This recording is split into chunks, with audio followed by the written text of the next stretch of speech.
আসসালামু আলাইকুম সবাইকে। কি অবস্থা সবার? আশা করি তোমরা সকলে ভালো আছো। আলহামদুলিল্লাহ আমিও ভালো আছি। তো আজকে আমি একটা সিরিজ নিয়ে হাজির হয়েছি, সেটা হচ্ছে সাজেশন সিরিজ। তাদের জন্য এইচএসসি 24 ব্যাচের জন্য। তো তোমরা এইচএসসি 24 ব্যাচের যারা আছো, তোমাদের কিন্তু আর কিছুদিন পরে এক্সাম। তো এই এক্সামে শেষ মুহূর্তে কিন্তু সবকিছু করা পসিবল হয় না, মেইন মেইন জিনিসগুলো পড়তে হয়। তো আমি আমার এই সাজেশন সিরিজে বায়োলজির যে 24টা চ্যাপ্টার রয়েছে, সবগুলো চ্যাপ্টারের অর্থাৎ শর্ট সিলেবাসের গুলো, মিড ফুল সিলেবাসের গুলো, সবগুলো চ্যাপ্টারের ইম্পর্টেন্ট টপিকগুলো কোনগুলি তোমাদের পড়তে হবে ফর সৃজনশীল ক্রিয়েটিভের জন্য কোন কোন টপিকগুলো পড়তে হবে সেগুলো আজকে আমি বলে দেবো সিরিজ আকারে। 24টা ভিডিও আসবে, 24টা চ্যাপ্টারের সিরিজ আকারে আমি সাজেশন আকারে সবকিছু বলে দেবো, কি করতে হবে, কোন জিনিসগুলো বাদ দিতে হবে, এগুলো। কারণ শেষ মুহূর্তে স্মার্টলি পড়াটা সবচেয়ে গুরুত্বপূর্ণ, গাধার মতো পরিশ্রম করাটা কখনোই উচিত হবে না। তো চলো আজকে আমরা ভিডিওটা শুরু করি। সাজেশন সিরিজের 1 নম্বর ক্লাস, কোষ ও এর গঠন। কোষ ও এর গঠন ইন্টারমিডিয়েট বলো কিংবা অ্যাডমিশন টাইমে বলো, মেডিকেল ভার্সিটি সবগুলা জায়গায় কোষ ও এর গঠন সবচেয়ে গুরুত্বপূর্ণ একটা চ্যাপ্টার। এখান থেকে প্রশ্ন মাস্ট বি আসবেই। কোষ ও এর গঠন এই চ্যাপ্টারটা মানে কি জানো? এই চ্যাপ্টারটা মানে মাইটোকন্ড্রিয়া এবং প্লাজমিড। 1 নম্বর কি? মাইটোকন্ড্রিয়া ও প্লাজমিড, এই দুটা টপিক এই চ্যাপ্টারের জিস্ট টপিক। অর্থাৎ এখান থেকে যদি প্রশ্ন আসে এই দুটা টপিক থেকে আসবেই, কোনো না কোনো বোর্ডে এই দুটা টপিকের থেকে প্রশ্ন আসবেই, মাস্ট। এটা হচ্ছে 100 স্টার, 100 স্টার টপিক। এই দুটা টপিক কি কি আসে? এই দুটা টপিক থেকে তোমাকে গঠন চিত্র সহ করতে হবে, ঠিক আছে? গঠনটা চিত্র সহ করতে হবে এবং এদের কাজ, এই কাজ যে টপিকটা আছে না, এই কাজ টপিকটা দিয়ে গুরুত্বটা বোঝায়। যে এই কাজ করতে পারে দেখে এটা অনেক গুরুত্বপূর্ণ। অর্থাৎ মাইটোকন্ড্রিয়া এবং প্লাজমিডের মেইনলি গুরুত্ব আসবে, তোমাকে কাজ দিয়ে বোঝাতে হবে যে এটা অনেক গুরুত্বপূর্ণ। তো মাইটোকন্ড্রিয়ার গঠন চিত্র সহ আর তাদের কাজ, এই দুটা টপিক সৃজনশীলের জন্য মাস্ট বি করতেই হবে এই চ্যাপ্টার থেকে। এই চ্যাপ্টার থেকে, এই টপিকটা থেকে তুমি অনেকগুলা বোর্ডে প্রশ্ন পাবা। যতগুলা বোর্ড আছে মিনিমাম 80% বোর্ডে এখান থেকে প্রশ্ন দিবে। যদি এই চ্যাপ্টার থেকে কোশ্চেন হাফ দিয়ে থাকে, এই দুটো টপিক মাস্ট দিবেই দিবে। তারপর কি আসো? কোষ প্রাচীর। কোষ প্রাচীর, আমরা কোষেই গঠিত। এখন কোষের যে আবরণ, কোষ প্রাচীর, এই কোষ প্রাচীরটাও কিন্তু গুরুত্বপূর্ণ। এই কোষ প্রাচীর থেকেও মেইনলি চিত্র সহ তোমাকে গঠনটা ব্যাখ্যা করতে বলবে।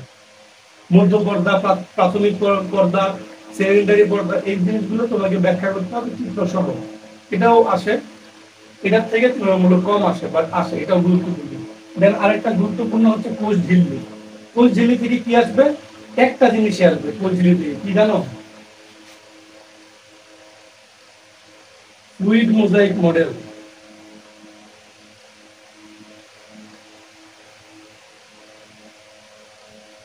এই টপিকটা যদি কোষ ঝিল্লি থেকে প্রশ্ন দিয়ে থাকে, এটা থেকে মাস্ট বি দিবে ফ্লুইড মোজাইক মডেলের চিত্র এবং এর পাশাপাশি যে 4টা অপশন আছে, lipid bilayer, protein bilayer, cholesterol, এই জিনিসগুলো ব্যাখ্যা সহকারে তোমাকে পড়তে হবে চিত্র সহ। কি সহ? চিত্র সহ। গেল। দেন হচ্ছে এনএ। এনএ মানে কি বলো তো? এনএ মানে কি সেটা কিন্তু তোমরা অনেকে জানো। এনএ মানে হচ্ছে নিউক্লিক অ্যাসিড, ঠিক আছে? এনএ মানে কি? এনএ মানে হচ্ছে নিউক্লিক অ্যাসিড।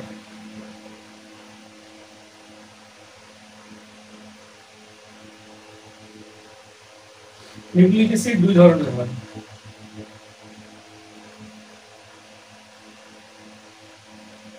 ঠিক আছে? নিউক্লিক অ্যাসিড দুই ধরনের, ডিএনএ, আরএনএ। এই ডিএনএ এবং আরএনএ গঠন আসবে, এদের দুজনের গঠনটা করতে হবে। এই দুটার মধ্যে সবচেয়ে গুরুত্বপূর্ণ যেটা, সেটা হচ্ছে ডিএনএ। অর্থাৎ ডিএনএ গঠন আসবে চিত্র সহ। এই একটা সাপের মতো চিত্র আছে না, সাপের মতো ডিজাইন করা, এই চিত্রটা মিললে আসবে ডিএনএ, ঠিক আছে? এই চিত্র থেকে এই ডিএনএ গঠনটা খুব ভালো করে দেখে নিতে হবে। আরএনএটাও দেখে নিব, কারণ নিউক্লিক অ্যাসিডটা গুরুত্বপূর্ণ। এই দুটার মধ্যে ডিএনএ বেশি গুরুত্বপূর্ণ, বাট এই দুটো দেখে নিবা। কি দেখে নিবা? গঠন দেখে নিবা। এই দুটার মধ্যে গঠনগুলো দেখে নিবা। দেন আসো মস্তিষ্ক। বলো তো কোষের মস্তিষ্ক কি? ইয়েস, রাইট, নিউক্লিয়াস হচ্ছে কোষের মস্তিষ্ক।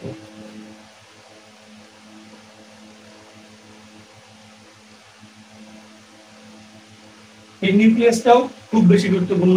চিত্র শহরে বললা চিত্র মাঝখানে এটা যে চিত্রটা আছে নিউক্লিয়াসের চিত্র এবং যে উপাদানগুলো রয়েছে সেই উপাদানের ব্যাখ্যা সহ তোমাকে করতে হবে। এই নিউক্লিয়াসটাও খুবই গুরুত্বপূর্ণ, এখান থেকে অনেকবার প্রশ্ন এসেছে বিগত বছরগুলোতে।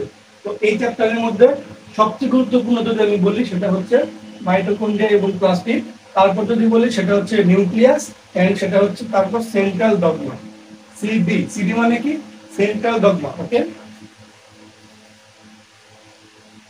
তো আসলে সিডি বলতে কি বোঝাচ্ছি এখানে? সিডি বলতে সেন্ট্রাল ডগমা বোঝাচ্ছি। এখন অনেকের মাথায় প্রশ্ন আসবে, এই জিনিসটা অনেকের কাছে কিন্তু নতুন, আমি জানি কেন অনেকে যারা একটু কম পড়ালেখা করছে এই জিনিসটা সম্পর্কে তেমন বোঝে না সেন্ট্রাল ডগমা আসলে কি। কিন্তু সেন্ট্রাল ডগমাটা কিন্তু খুবই গুরুত্বপূর্ণ। সেন্ট্রাল ডগমা আসলে কি এটা কিন্তু এখন বললে বুঝতে পারবে। যেমন ডিএনএ থেকে ডিএনএ তৈরির যে প্রক্রিয়াটা সেটাকে কি বলে? ডিএনএ অনুলিপন। আবার ডিএনএ থেকে আরএনএ তৈরির প্রক্রিয়াকে কি বলা হয়? সেটাকে বলা হয় ট্রান্সক্রিপশন। আর আরএনএ থেকে প্রোটিন তৈরি হওয়াকে কি বলা হয়? ট্রান্সলেশন। এই যে তিনটা ব্যাপার ঘটতেছে, দেখো,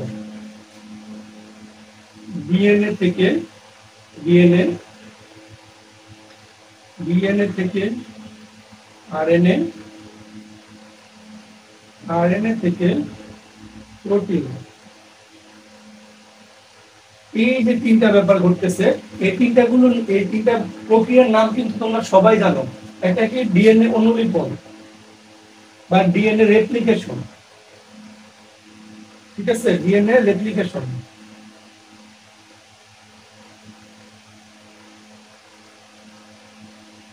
এটা কি? এটা হচ্ছে ট্রান্সক্রিপশন।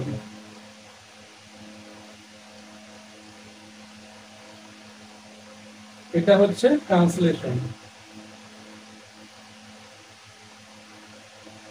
এই তিনটা জিনিসকে একত্রে কি বলা হয়? Central dogma. বুঝা গেল?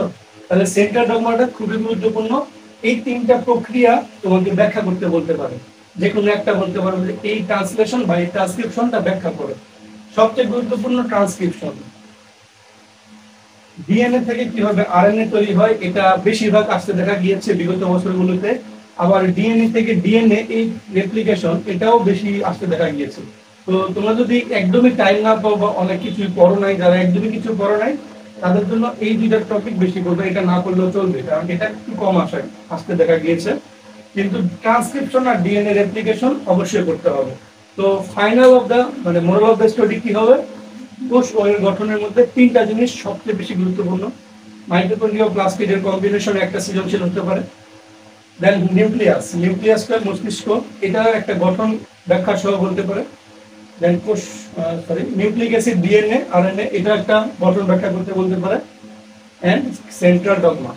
এই জিনিসগুলো যা যা বললাম এখানে সবকিছু তো করতে হবেই। আর বাকি যেগুলো টুকটাক জিনিস যেমন লাইসোজোমকে বলা হয় আত্মঘাতিক কলিকা, এটা 2 নম্বরের জন্য খতে আসতে পারে। এরকম আরো কিছু টপিক আছে যেগুলো আসতে পারে, যেমন জিনের কোডন গুলো, যেগুলো স্টার্ট কোডন, স্টপ কোডন, এগুলো আসতে পারে। তারপর কিছু বৈশিষ্ট্য আছে, পার্থক্য আছে, আদিবাসী উদ্ভিদ এবং প্রকৃত কোষী উদ্ভিদের পার্থক্য দিয়ে দিতে পারে 2 নম্বরের জন্য। এগুলা হচ্ছে ক খ বা ছোট ছোট প্রশ্ন বা বাকি যেসব টপিক গুলো রয়েছে সেগুলো এমসিকিউর জন্য বেশি গুরুত্বপূর্ণ। কিন্তু সৃজনশীলের জন্য এর বাইরে প্রশ্ন আসার কোনো চান্স নাই, কারণ বিগত বছরগুলো অ্যানালাইসিস করার পর আমি দেখতে পেয়েছি যে এগুলাই সবথেকে বেশিরভাগ এসেছে। আর এই জিনিসটা তো ভাই জেম, কেউ যদি এই জিনিসটা পড়ে যায় 90% সম্ভাবনা থাকবে যে সে একটা সৃজনশীল কমন পেয়ে গেছে। তো আজকের এই ক্লাসটা আশা করি তোমাদের ভালো লাগবে, কারণ এই ক্লাসটা যারা করবে তারা আসলে বুঝতে পারবে যে কোন জিনিসটা পড়তে হবে, কোন জিনিসটা বাদ দিতে হবে। তো কোষ কয়ের গঠন নিয়ে আজকে আলোচনা এখানে সমাপ্ত। আমি পরবর্তীতে কোষ দ্বিতীয় যে চ্যাপ্টার কোষ বিভাজন নিয়ে আমি আবার আসবো। আল্লাহ হাফেজ।